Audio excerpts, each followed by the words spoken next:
শেখ হাসিনার বোনের মেয়ে ব্রিটেনের এমপি টিউলিপ সিদ্দিকের বিরুদ্ধে গোপনে জোরালো তদন্তে নেমেছে যুক্তরাজ্যের গোয়েন্দা সংস্থা এনসিএ।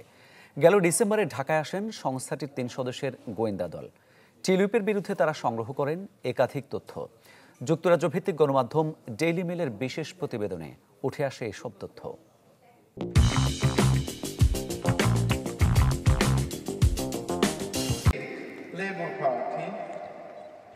শুরুতে স্বৈরাচারী খালার পতন, এরপর দুর্নীতির দায়ে নিজেকেও ছাড়তে হলো পদ।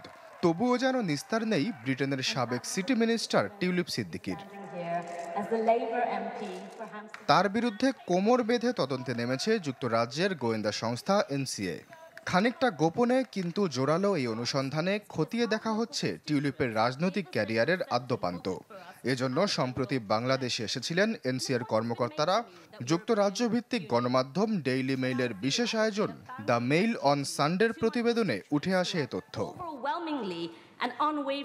প্রতিবেদনে বলা হয়, গেল মাসে ঢাকায় আসেন ব্রিটেনের ৩ গোয়েন্দা। ব্রিটিশ হাই কমিশনে বাংলাদেশের দুর্নীতি বিরোধী তদন্তকারীদের সাথে বৈঠকও করেন তারা। সেখানে অভ্যন্তরীণ চুক্তির পর ব্রিটিশ গোয়েন্দাদের একাধিক তথ্য প্রমাণ হস্তান্তর করে দেশের গোয়েন্দা কর্মকর্তারা। ডেইলি মেইল বলছে, দুর্নীতির একাধিক প্রমাণ পেয়েছে এনসিএ। খুব শিগগিরই ব্যাংক অ্যাকাউন্ট ও ইমেইলের তথ্য যাচাইয়ের জন্য টিউলিপ সিদ্দিককে ডাকতে পারে সংস্থাটি। এমনকি জিজ্ঞাসাবাদও করা হতে পারে তাকে। রূপপুর প্রকল্পে আর্থিক অনিয়ম ও লন্ডনে একাধিক ফ্ল্যাট উপহার নেয়ায় তার বিরুদ্ধে শুরু হয় এ তদন্ত। ব্রিটেনের ব্রাইবারি অ্যাক্ট 2010-এর অধীনে চলছে এ তদন্ত। অভিযোগ প্রমাণিত হলে 10 বছরের সাজা হতে পারে টিউলিপের। আশ্বাস চৌধুরী, চ্যানেল 24।